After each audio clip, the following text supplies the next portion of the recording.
Well, good evening, everyone, or good afternoon, everyone, and welcome to our March Superintendent's Webcast. We have a great agenda for you today. So if we'll flip over to the agenda so we can review. Of course, welcome and updates from yours truly. I'll talk a little bit here shortly, and then we'll go over some more updates from Jennifer again. We have Mickey Ray Marinelli that will be here to talk about our approved HQIRs for reading and writing and mathematics. And then we also have Dr. Jennifer Fraley, who will be talking to us about the Numeracy Counts Act and the professional learning academies. So very excited for that. And then we will end up with Dr. Perry and I, we've become really good friends over the past couple of months with the legislative session. He gave me fair warning. He said, Dr. Fletcher, be very thankful that your first session is quote unquote a short session. So Dr. Perry will be providing a legislative update for us and just kind of a preview. We're not going to go through all 200-ish of the bills that are education related, but we are going to hit some highlights for you towards the end. And of course, as we go through, be sure to keep up with any questions and answers, and then we'll close with important dates. Next slide, please. Next slide, please. It's always an honor and a privilege to be in districts for different reasons, but it's always good to see smiling faces when people win awards. And this is our second Kentucky Education Support Staff Professional Award. Of course, our first one was Mr. Sam Graham at Taylor County. And our second award winner is Miss Kim Frank out of Latonia Elementary up in Covington Independent. So congratulations to Alvin and up in Covington and all the people that are part of this work. But again, we want to thank Miss Frank for her years of dedication. There was a long list of different student clubs that she does, that she keeps students involved after school. It was, again, just a great opportunity to celebrate with that district up in Covington and with Miss Frank. Just a little bit of background. Again, it was always great to have Lieutenant Governor Coleman with me. Actually, Lieutenant Governor Coleman and Governor Beshear, I think they reinstated this KESSP award. And our two winners will go on to compete at the National Rise Award later on this year. But this is something that was, again, reinstated by Governor Beshear and Lieutenant Governor Coleman to recognize more than 46,000 classified school employees in Kentucky. So again, always a great honor and privilege when we're able to talk to people and especially to give out awards for those that just sacrifice so much of their time. Next slide, please. We also had two Kentucky schools named in our 2024 National ESEA Distinguished Schools. It just so happened I had a scheduled visit in Somerset Independent. I got to see the Solar Jumpers also while I was there. The Solar Jumpers are the national solar car winners that I think they won in Texas, but also too, Hopkins Elementary was one of our two school districts that was recognized for excellence in serving special populations of students. And then also Glasscock Elementary in Marion County was recognized for exceptional student performance for 2 or more consecutive years. So congratulations to both of our school districts in the state that were recognized in the National ESEA Distinguished Schools. So congratulations again to both. So next slide, please. Also, we want you to know that we are seeking applicants for the KHSAA Board of Control at-large position, and the KBE through the Kentucky Department of Education is seeking individuals to serve on the KHSAA Board of Control. And the position will become vacant on June 30th. The individual that's currently holding the position is eligible for reappointment.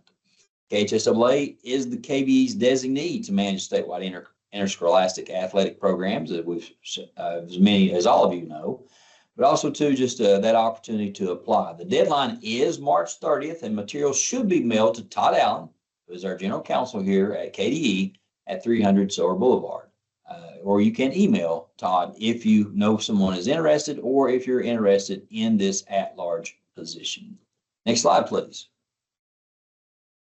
That's all for me today. Of course, I could go through and talk about different legislative updates, but I don't want to steal Brian's thunder a little bit later. So I'll turn it over to Jennifer again, who is our Director of Communications.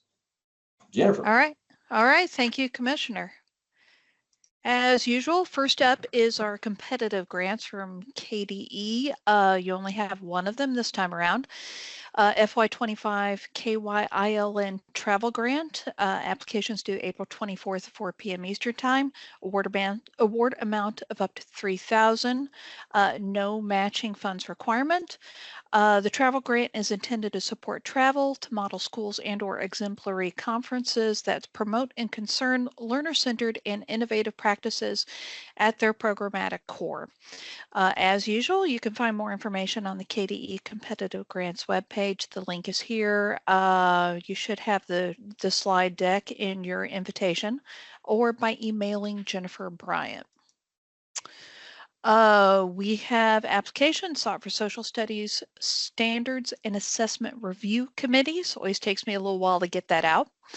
The review process for the Kentucky Academic Standards for Social Studies will begin in April. We are seeking current K-12 classroom teachers to participate in the work. Applicants will be required to meet in person. You see the dates there for April, June, and September. If applicable, team members will receive reimbursement for travel expenses, and the teacher school district will be reimbursed for substitute teacher expenses. Here's the link to the application, which will be posted for 30 days. So applications will be accepted through March 21st. So you can tell it's been up there for just a little bit. Selected team members will be notified by March 28th. Questions, if you have any questions about the process, they can be emailed to the standards team.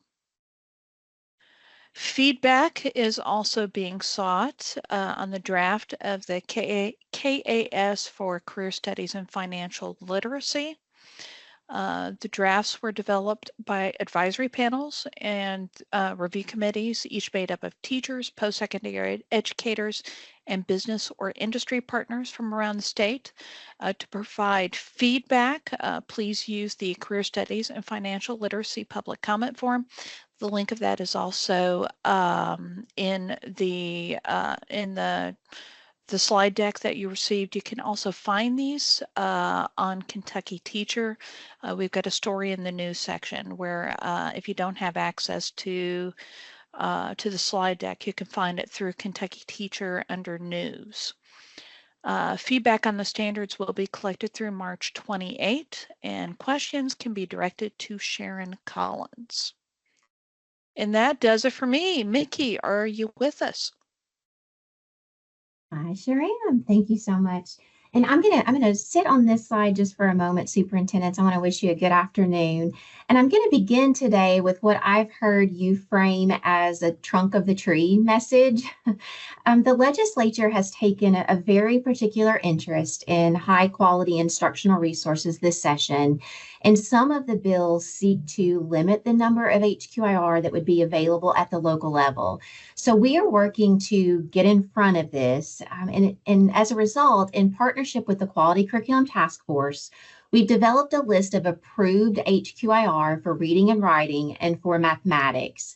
I do not think there will be any surprises for you in terms of what resources are included on the list themselves, but I wanted you to hear the context behind their publication. So on the next slide, I want to talk a little bit about the current marketplace for HQIRs.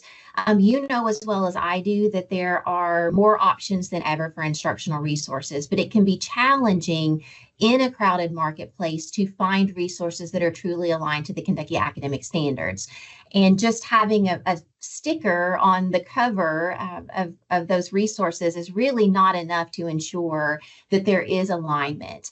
But our lists are meant to provide clarity around those which we are saying do have alignment, but we don't want these to be a hindrance to you in terms of local autonomy and local decision making. As a result, on the next slide, you'll see the KDE has published several different guidance documents that are meant to help you. And there should be a slide around the KDE guidance. Thank you so much.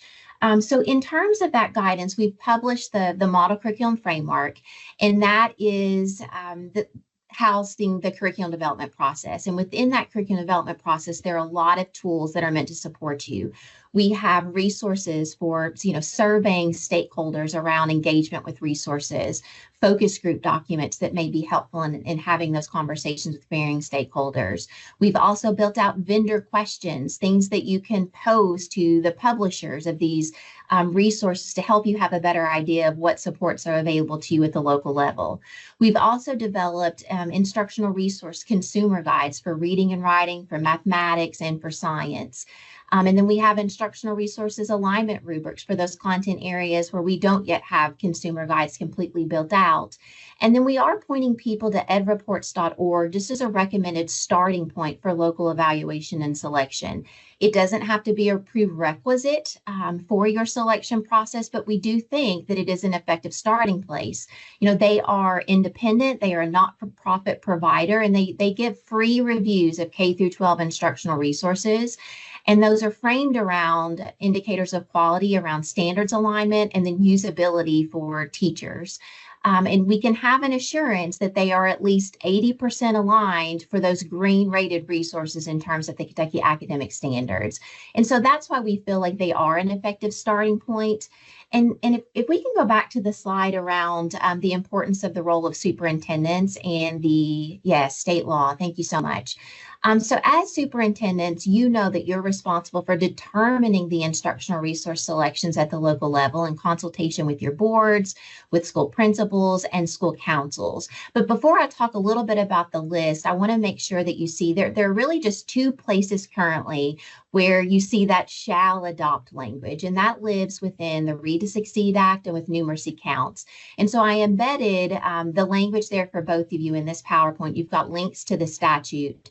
But beyond that, the K-3 space for literacy and numeracy, we're just encouraging and recommending adoption of HQIR to ensure that students have access to grade level learning that's aligned to the CAS document. The next thing I want to do is talk a little bit about the approved lists themselves. There we go. So the lists were developed using the green rated resources from EdReports, but also with the feedback from the Quality Curriculum Task Force. And we are posting the list for Tier 1 core comprehensive resources only. So you will not see supplemental materials on the approved list. You will not see Tier 2 and Tier 3 resources on this approved list. So a core comprehensive instructional resource is one that serves as the primary means of instruction in that content area for a grade level or course. We are going to update the list in partnership with the Quality Curriculum Task Force as new comprehensive green rated resources become available. And just to mention one as an example, we know that Amplified Desmos Math is currently under review. It is not yet rated, but we anticipate that that will likely be a green rated resource that's going to be an excellent option as an HQIR in support of our Numeracy Counts Act. And so when that becomes available, we'll work with the Quality Curriculum Task Force to get that added to the list so that you're able to have the information about new materials as soon as possible. You can see there we're going to notify your local HQIR coordinator. So every district has designated a local HQIR coordinator, and we'll make sure that they're notified when those resources become available, and we'll use our Division of Communications to be able to share that information more broadly if anything is added to the list. And that last bullet's important because we want you to be assured that historically approved resources will not be removed. We're going to focus on newly reviewed resources that do meet the criteria and that have a green rating. On the next slide, it focuses a bit on the importance of local review and selection. So I noted at the beginning, while all vendors on the approved list do meet the criteria for high quality instructional resources, not every one of them is going to be the right fit for you at the local level. So you'll want to carefully review those materials and determine which one best meets your local instructional vision that would align with your local priorities and the needs of teachers and students in the district. We think about there are many systems that are building out just really impressive portraits of a learner. Some of you elevating project-based learning. Well, some resources are going to work with those local initiatives better than others. And so we want you to be free to make that evaluation and selection for the resource that's going to best work within your current systems. The second bullet is also important. So off-list notification is still protected and allowable per KRS 156.445. And what that will do, it will push not only on the vendors, on the publishers, but we want to see that there is alignment to the Kentucky academic standards, and that is done through those instructional resource alignment rubrics. But a lot of publishers, and if they're going to be a good partner to you, they should be able to give you a crosswalk on alignment to the Kentucky academic standards. We're also looking for resources that have a research basis and or external validation. One example of that is Bookworms. The 2018 version of Bookworms is on the list. And there is a vast evidence basis for that one resource, but it's not currently green rated on Ed Reports for the usability component. And so we want to have flexibility here for the good of your teachers and for the good of students. And there is some nuance here. So we feel like having that off-list notification is an important process of ensuring that your needs are met. And the beautiful thing about that is if we see that through that local progress monitoring, there is great impact on student learning, then those resources can be considered for addition on the approved list as we move forward. And then I wanted to state again, the notification is for off-list Tier 1 core comprehensive resources only, not supplemental resources. So if you're using a Reading Horizons, if you're using a UFly as a supplemental foundational skills programming, if you're using the Writing Revolution as a writing supplement, that would not be needed in terms of an off-list notification, just the true Tier 1 core comprehensive resources. On the next slide, in terms of local adoption, so state level vendor contracts and adoption cycles for materials are not currently applicable. You have the authority as the superintendent to develop curriculum and select those resources. So districts should consider resource adoption based on statutory requirements. We've talked about this too for K-3. Based on academic standards review cycles, which we know occur every 6 years, based on your local needs assessments and what you're wanting to do to better serve students, student data, and then local contractual timelines. So all of those can be considered as you look to make future adoptions from an approved list or as an off-list notification. The next slide is the one where it will be linked in the PowerPoint for you. And this is also searchable on the KDE website. You'll have access to the actual approved list for reading and writing and for mathematics. We do expect this, and you may want to wait for this, but when the Commissioner's weekly message goes out, it will also be embedded within that messaging, and that will go to you as superintendents as well. But in the meantime, if you have any questions or concerns about any of this, please do reach out to me, especially before there's any sort of consternation or angst. I would love to be able to have a conversation with you about the resources that you're being utilized and how they fit in with the approved list. And so I'm here. I want to be a support to you, and don't hesitate to reach out at any point. At this time, I think Dr. Tucker, if you're on, I know you were wanting to have just a comment in general about HQAR and what you're seeing sort of across the states. Yes, Mickey, and I'll stick to my 2 minutes. I know Jen will send the hook out for me in talking about this, but it's really difficult in 2 minutes to hold my excitement with the work, Mickey, that you and our teams have done in OTL and really across the agency in bringing greater coherence and alignment with us. Of course, we can talk about our folks who are heading up the United We Learn initiatives and how, again, we can speak about coherence and alignment. But a couple things here in my last minute and a half here speaking.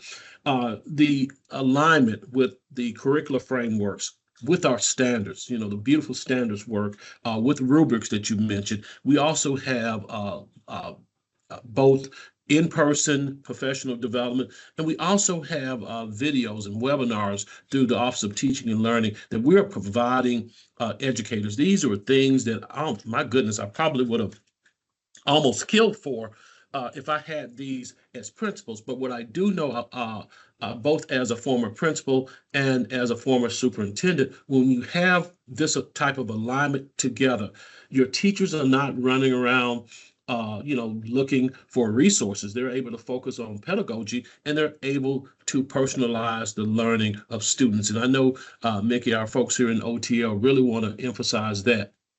And we have this alignment, whether you're at the building level, you're at the state level, or district level, or as I see it on a national level, folks who have this type of coherence, this type of alignment, who have been involved in HQIRs, these green rated HQIRs, they are steady improving. When you look at those states whose scores have continued to increase both at the state level with state level assessments as well as with NAEP exams, these are states that have been involved and have been utilizing HQIRs for the longest. And then the last 15 minutes is a testament here to our fellow superintendents here. Beautiful work, hard work you all are doing as instructional leaders. Stay the course with this. Years ago, as a principal and as a superintendent, I stayed the course with this alignment. And we were able in Ohio, many of you know, we have over 608 school districts in Ohio. Our buildings as a principal was #1, both in student achievement and growth. Then as a superintendent, our district was #1. Again, it has to do with all of us working together, and so proud of the work and the vision that Dr. Fletcher's helping to lead, and the involvement of our superintendents, principals, and teachers. Jen, all done in 2 minutes. All right, and I didn't have to get the hook out. Okay. Thank you, Jen. I think next up we have Dr. Jennifer Fraley, and superintendents, you know Dr. Fraley well. She's here today to talk a little bit more about our Kentucky Numeracy Counts Act, and specifically the exciting opportunities that we have coming in the future for professional learning academies around mathematics specifically. So Dr. Fraley, I'm going to turn it over to you. Thank you, Mickey. Good afternoon. I have had the opportunity to talk with many superintendents in different settings like CAS, KCM, cooperative meetings, even visits and calls with your district about House Bill 162 from 2024, now known as the Kentucky Numeracy Counts Act. Today, I want to just take a little bit of your time and give you some updates around the professional learning academies that are a part of the Kentucky Numeracy Counts Act. On the next slide, I think it's really important that we point out that there is a definition of numeracy that is included in statute. We have to understand what numeracy is as we were talking about the Kentucky Numeracy Counts Act. Numeracy is defined as all of those math subdomains. So I think a lot of times when people think about numeracy, they think maybe just about basic facts or maybe about just addition and subtraction.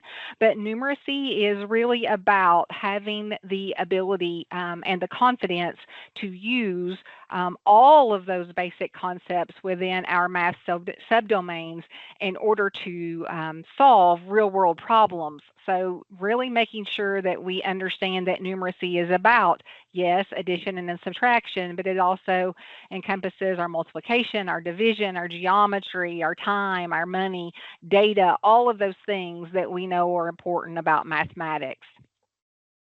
On the next slide, I think you'll see some things that maybe sound familiar to you.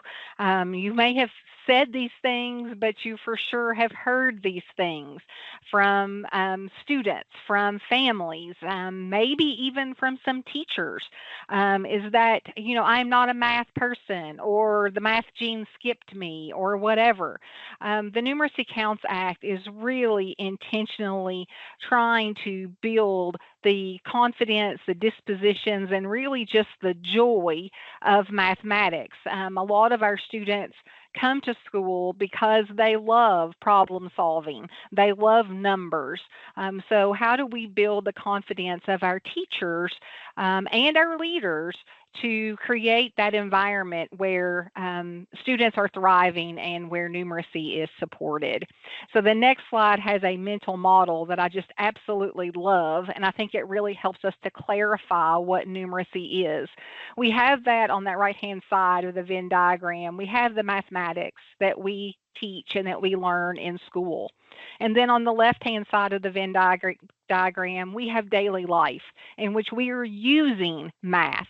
We use math to figure out what percentage of gratuity we leave at a restaurant, or how many square foot of flooring we need as we're redoing our house, how to measure angles and cut angles as we're building a shed for behind our house, whatever. But in the middle of that is that sweet spot of numeracy, and it's where we're able to seamlessly take what we learn in our math class and use it to solve those problems in daily life. And that is what the Kentucky Numeracy Counts Act is about. It's about creating those skills and confidence and dispositions in our students and in our teachers and their families and ourselves as leaders in order to be able to effortlessly and confidently solve those real life problems using the math that we learn in school. On the next slide, you will see probably an image that is familiar to you if we've been in touch with each other. And these are about the big buckets of work that are going on around House Bill 162 or the Kentucky Numeracy Counts Act. But what I want to talk to you about today is in that second row, highlighted in yellow, the different professional learning opportunities that are being provided through the Kentucky Numeracy Counts Act. You'll see there are other things on there that Mickey talked about, the HQIR adoption process, our high quality instructional resource grant application closed last week, and so we're in the process of getting reviewers in place for that work. So other things on here, if you have questions about, I'll be happy to talk with you, but I want to get into a little bit of specifics about the professional learning opportunities that are being provided through numeracy counts. So on the next slide, I have a slide about the very first Professional Learning Academy that got launched in our state, and we're very proud of the work that is going on with Epic Numeracy Alliance. They are working with 200 teachers across Kentucky to implement Carnegie Learning's professional learning program called Patterns. That is has a grades 3 through 5 focus on early fraction concepts and a grades 6 through 8 focus on proportional reasoning. So this academy is up and running under the leadership of Audrey Harper, Rebecca Gaddy, and Bart Fleener. They are engaging participants in synchronous and asynchronous learning, virtual learning, with some face-to-face meetings for ongoing support of those participants. Very much creating a learning community among these folks through the supports that are in place through Carnegie Learning, but also through Epic. So that has an impact on even our middle school grades, which we're very happy about, that we have that opportunity to extend the learning beyond 5th grade and into 6th through 8th grade. And then on the next slide, you will have another Professional Learning Academy that is also touching on middle school. And I think that all of you are familiar with Advanced Kentucky and their access to algebra work. So through Kentucky Numeracy Counts Act, Advanced Kentucky was able to bring on 19 new sites that will be up and running in the 25-26 school year. So they will have professional learning this summer. If you're not familiar with Access to Algebra, it is a program that really supports bringing the high school content of geometry down to the middle grades. While you don't have to have Advanced Kentucky in order to do that, they are experienced in what does that curriculum alignment work look like? What does that vertical teaming need to look like? What are those lessons learned from other schools that have implemented algebra at the middle school level? And so their support is really invaluable as they work side by side through coaching visits with teachers, through professional learning and the supports that they provide. When you work with Advanced Kentucky, you are receiving that professional learning, but there are also financial incentives for teachers and students when they meet goals that they set throughout this work. So it's really exciting. There was a lot of interest in Access to Algebra this year. Not all of our sites were able to come on board, but Advanced Kentucky is working on finding ways to begin semi-onboarding join those other schools that had interest so that they will be poised and ready for the next round of applications. The next slide has two professional learning academies coming up that I really wanted the opportunity to talk to you just a little bit longer about today, because these applications are open. So whereas we've already closed on Epic Numeracy Alliance and we already have our sites for access to algebra, these are getting ready to start accepting applications. And I wanted superintendents to be aware of these opportunities and to be able to have conversations within your district with your district and building level leaders, but as well as teachers. So the first is the KCM K5 Teacher Academy. It is a 2-year professional learning opportunity that will be available for 1,000 teachers in year 1, and then they will onboard another 1,000 teachers in year 2 for that work. But as teachers participate in it, it is a 2-year professional learning opportunity. It is developed by Kentucky math teachers and Kentucky math practitioner experts. Dr. Jennifer Bay Williams and Dr. Kate Marin from the University of Louisville are expert advisors on both KCM and PIMSR's academies that I'm going to talk to you about in just a second. There will be a summer face-to-face event. There will be 8 regional locations, so teachers don't have to travel far for that face-to-face event, to really bring teachers in and to get them excited about this work, to get them their resources, get them their manual, get them their box of goodies that they are going to get full of manipulatives of things that they're going to be able to use in their classroom, put together by the Kentucky Center for Mathematics. They will get their login information for a virtual platform, because after that face-to-face meeting in the summer, the remainder of their meetings throughout the school year will happen in a virtual setting, both synchronous and asynchronous sessions. Applications for the Kentucky Numeracy Academy will open on March 17th and will run through May 1st. We do have it set up as an application type registration, so that we are able to, if we have to make decisions because of size and our capacity to serve as many teachers as we can, then we may have to make decisions based on geography, making sure that we get all of our districts represented at first, and then if we can, all of our schools represented. So it is an application format. Something that I'm really proud of also that both KCM and PIMSR are doing are making deliberate connections and opportunities for their participants to make connections of their learning to their high quality instructional resource, so that teachers aren't put in that situation of, learning strategies in this setting, but then how does that apply in my HQIR that I'm using in the classroom? So really deliberately making those connections and the opportunities for teachers to connect that learning to that HQIR. Teachers are going to learn in some fantastic ways in that Teacher Academy. There are going to be podcasts so that teachers can listen to other teachers talking about implementation in their classroom as they're on their way to the soccer game or as they're folding laundry or whatever it is they're doing. They're bringing in podcasts. They're bringing in some videos of Kentucky teachers demonstrating their instruction around the Kentucky academic standards, around the standards for mathematics practice, and around those effective math teaching practices. So they are really working hard to make sure that this is a wonderful professional learning opportunity for teachers, and one that will be memorable for them as well. And then on the right-hand side of this slide, you see that PIMSR is offering our Administrator Academy.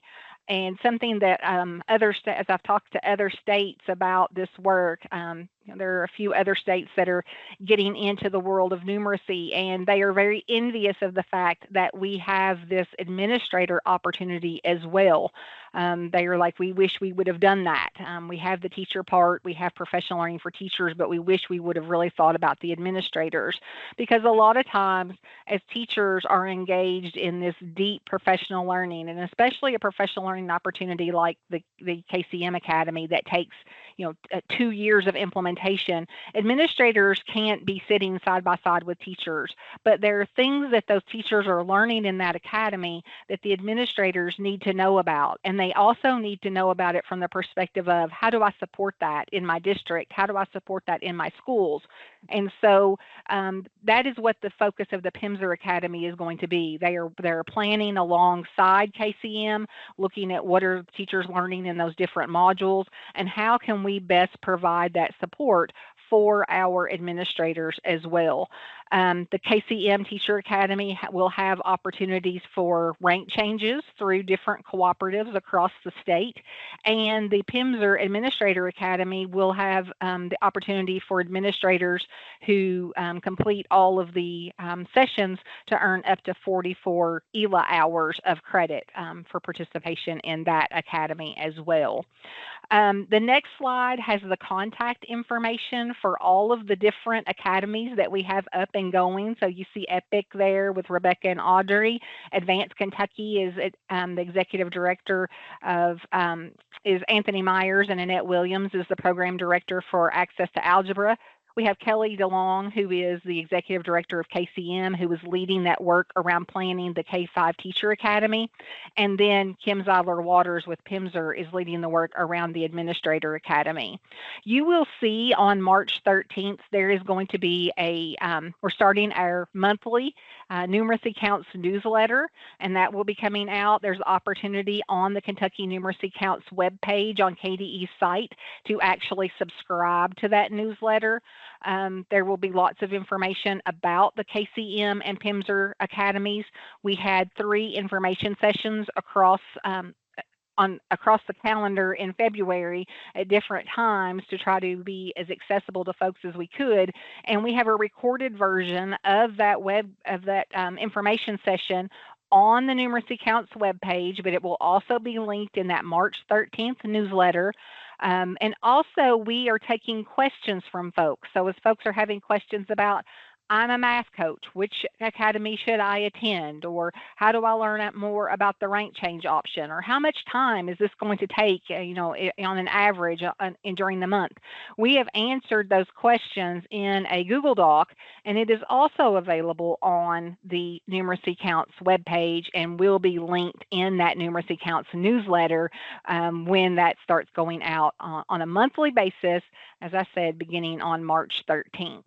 And then the last slide that I wanted to share with you is if you need more information about these resources, of course, all of the language of House Bill 162 from the 2024 session is linked on our webpage, but there is a link to it there as well.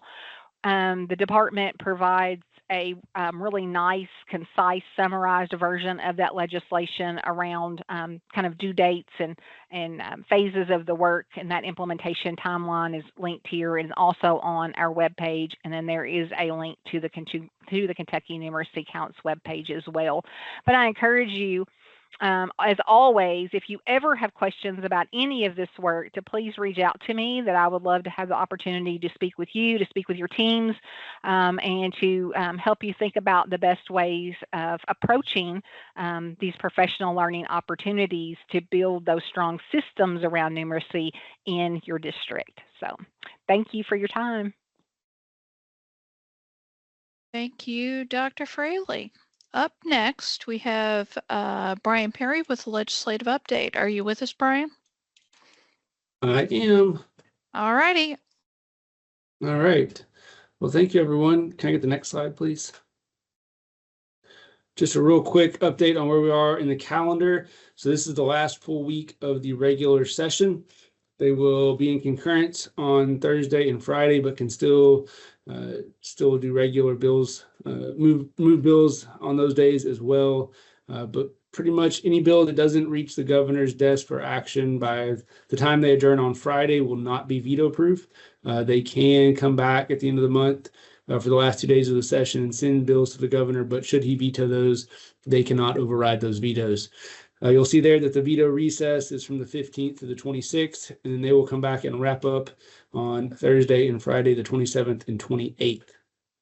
After that, we'll have a little bit of a break before we roll into the 25 interim session, which will start in June, run through November, and then we'll roll right into the 26th budget session. So even though we're getting ready to end this session, we will pretty much roll straight into the budget session, getting ready for next year. Next slide, please.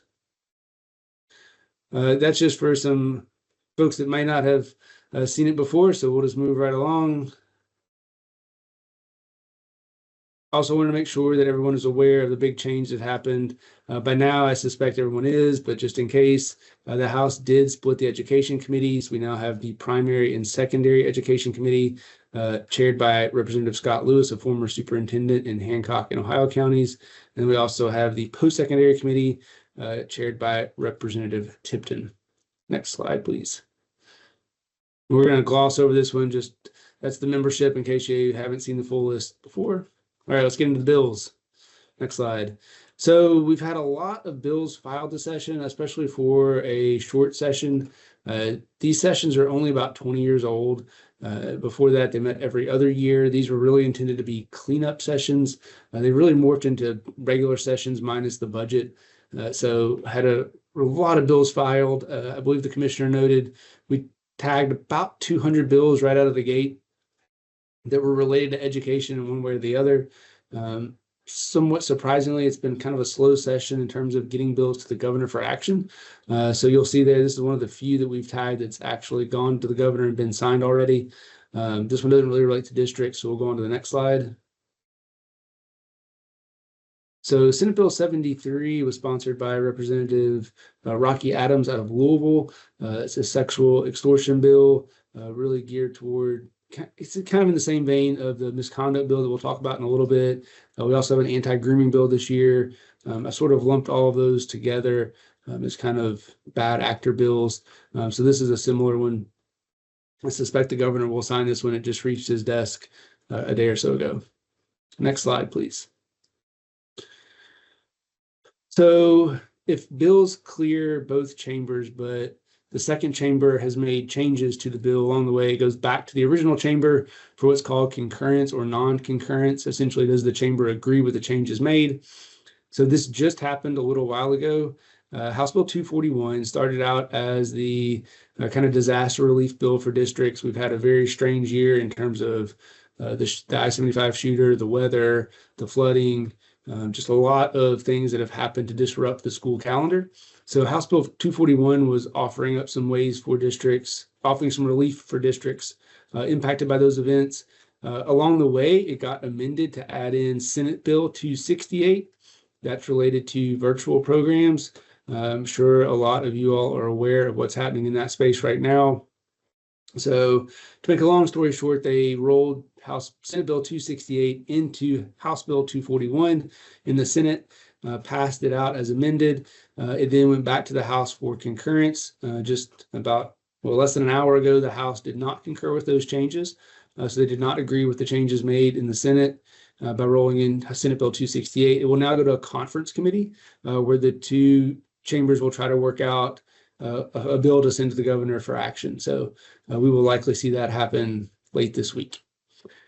So next slide, please. So although a small number of bills have reached the governor for action at this point, we have a large number of bills that have cleared the first chamber that are awaiting action in the second chamber. Those are the bills I'm going to focus on because they're the most likely to move this week.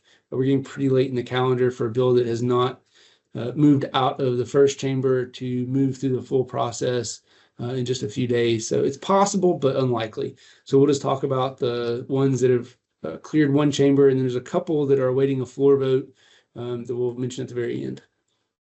And so I'm not going to talk about all of these because there's so many.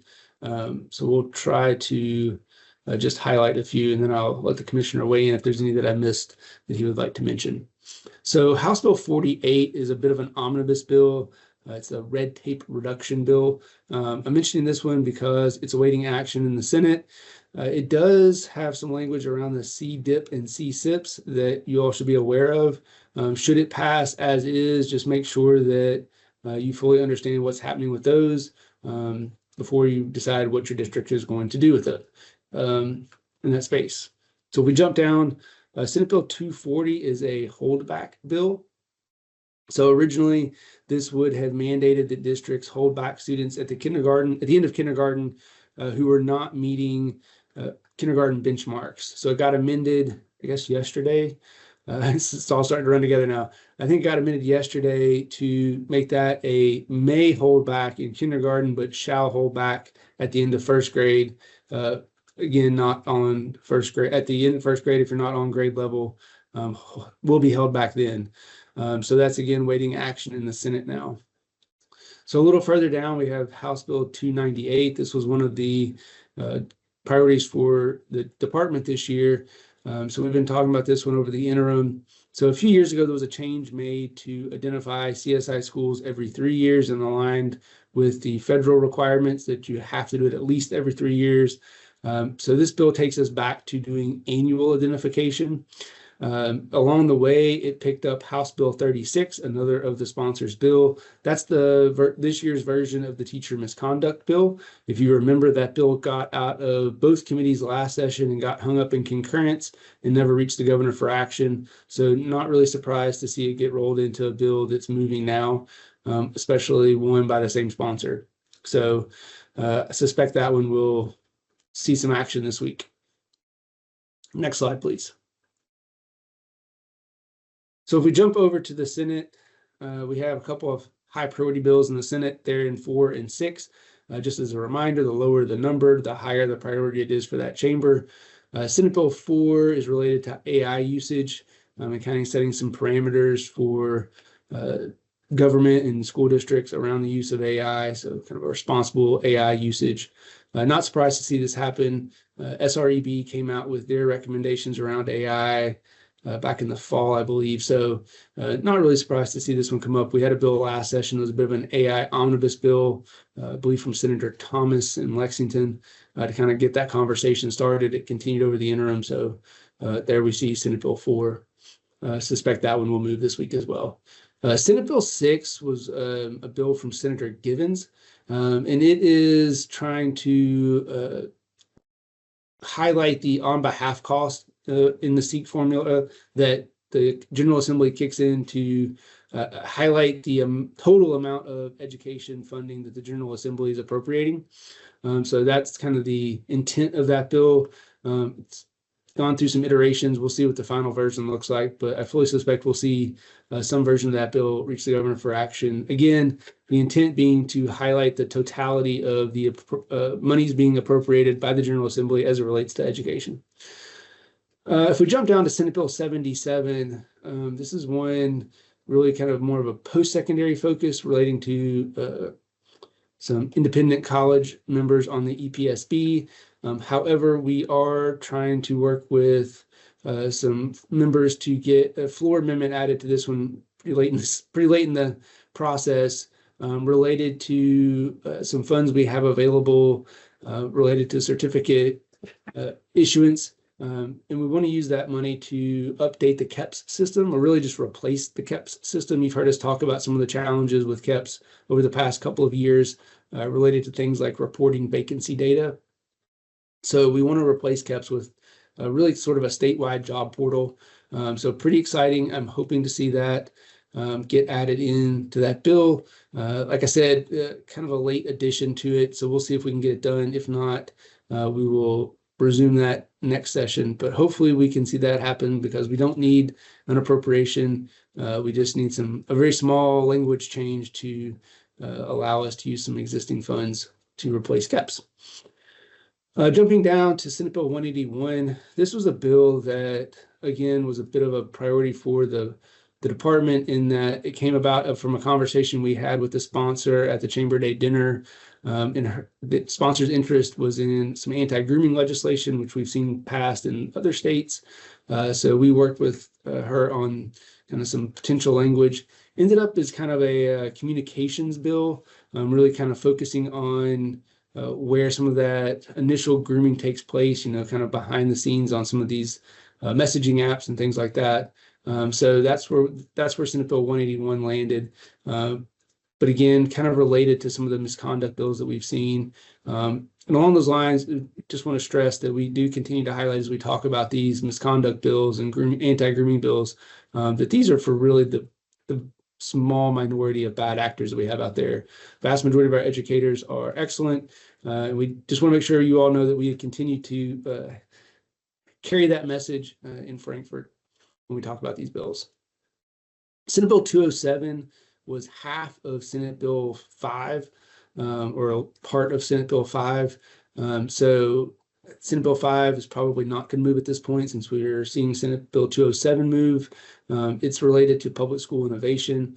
This comes about from some visits to a School of Innovation in South Carolina that some members went on a few years ago. So that's where that bill is coming from. Suspect we will see that bill get across the finish line sometime this week.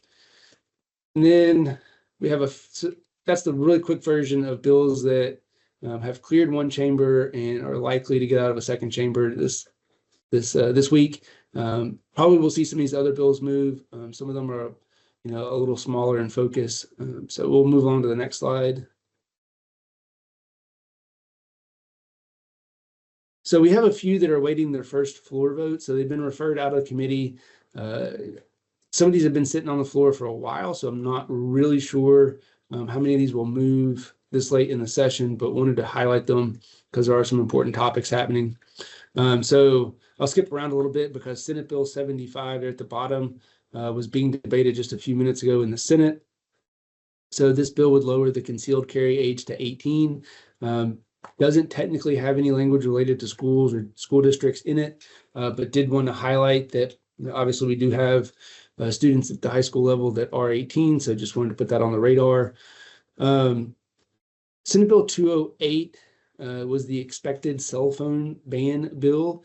We had talked about this or heard talk about this over the interim. We're fully expecting this bill to drop. I'm a little surprised that it hasn't cleared the House yet. I have not heard what any particular issues are around it, so not sure if it will move or not. But that was the cell phone bill ban, or cell phone ban bill. House Bill 324 is another one that we'd heard some talk over the interim about. And this one would remove the statewide praxis requirement and kick it down to the district level. And so, again, it's waiting a floor vote. We'll see if it moves some more. Have heard a fair amount of chatter around this one. Again, it's something that's been discussed over the interim, so I won't be surprised if it does eventually move. If it doesn't move, I suspect we will continue this conversation over the interim. So with that said, that's the really quick high-level view of what's happening in Frankfort. We could obviously talk for quite a while about this long list of bills, not to mention the ones that haven't moved that I think will continue to be discussed in the interim and are likely to come back next session. So perhaps as we move into the interim, we will do another update on kind of interim topics that I think we're going to address from now until next January. So with that said, I will let the commissioner weigh in and fill you in on what I missed. I don't think Dr. Perry missed anything. As a matter of fact, if you could go to that website, probably one of the most visited websites I've had over the past couple of months has been the ones on the bill draft and following exactly what their progress has been. That's been of course, I've had that tool after watching one of these meetings several years ago as a superintendent. I've been able to follow the bills, but we go over on a pretty regular basis and meet with legislators, and sometimes it's a matter of how we approach things is we try to find ways that where we, even though we may disagree with legislators on a lot of different topics, we try to find common ground. Like for example, there may be some legislators we agree on 7 or 8 different topics, but this may be a topic that we agree on. So let's work together to try to put a bill forward that helps all students. Now, also too, there's a lot of times where there's bills that we, I'll try to minimize maybe the direction that it's going, and we know it's going to go in that direction anyway, but how do you minimize it into a way that it may be beneficial or it could be helpful for others? So again, we were getting a lot of questions from legislators. I'm thankful for that. I would like to move back to the early days of probably about 15, 20 years ago. KDE was very, very involved in the legislative process. Not to say we haven't been over the past few years, but we were getting more and more legislators to talk to us. Now, the other thing I've said on a couple of occasions, just because a bill may say the commissioner shall or the commissioner may, that doesn't mean they ask the commissioner. So keep that in mind as you move forward too. So don't automatically assume that there's a bill that has KDE in it or a commissioner in it, that it's been automatically been vetted by one of us here at the office. With that being said, if you have any questions about any, Dr. Perry is up on most bills, and if he doesn't have it down, he'll find out for you. Or of course, you're always welcome to text me if you'd like also too. So again, a lot of time being spent across the river here trying to talk with legislators, and legislators have had open doors to talk to us, even when we disagree. They have had some open doors there. So again, I thank Dr. Perry and then our whole team. We have so many others throughout the offices that our legislators are reaching out to and talking to. So every single person at KDE that's been part of this legislative process, thank you for your work. And also too, I'll emphasize this, as a superintendent, please do not underestimate the influence that you have with your local legislator, because they appreciate the call from you probably more so than they do the commissioner on most times, because you've got a pulse of the local community. So never ever take for granted that influence that you can have with your local legislators as we move through. That's all I've got. And then if there are any questions, again, more than welcome to answer. Are there any questions in the question and answers so far? No, sir, there's no questions. Okay. Well, again, if you have any questions whatsoever, please reach out to me or Dr. Perry. We'll do our best to answer that. Also like to thank everyone that's been a part of this. Dr. Fraley, of course, an excellent job. Ms. Marinelli, Mrs. Marinelli, great job. And also to everyone that's been a part of today's meeting. Great job. And thank you so much for everything that you do. Even Ms. Jen, thank you, Jennifer, again, for all you that you do also too. Sometimes my communication director doesn't get all the thanks that she deserves, but Jennifer, I want you to know I appreciate you also. Oh, with that being said, we do have some important dates coming up. Ag Week, March 17th through the 21st. I hope your elementary schools are geared up for this. Very excited about the partnership that we worked on with Commissioner Shell and also with Lieutenant Governor. They approached us on how we could help, and we've tried to put out some resources for elementary teachers, projects, other ideas that would help teachers that in the elementary settings in particular through our Ag Education Week, which starts March 17th. Very excited for that. The Kentucky United We Learn Council will be reviewing 3.0. We'll talk about our next steps. When I say 3.0, I'm talking about Framework 3.0. We do have the draft together after the results of all our town halls. We should be getting that out into our community in the next couple of weeks. But we'll get that to our Kentucky United We Learn Council to have more input. Of course, they've had input every step of the way as we've gone through, but they haven't seen all the input that's come from our town halls. So again, very excited for our accountability work as we move forward. Our next Board of Education meeting here in the Kentucky Board of Education is March 26th and the 27th, which is about a week earlier than normal. We typically do that the first of the month, but we have moved that to March 26th and 27th for our next meeting. And of course, our next Superintendent's Webcast will be April 8th. So next slide, please. That is the last slide, Commissioner. All right, then as always, thank you so much for all that you do. And most importantly, thank you for being all in.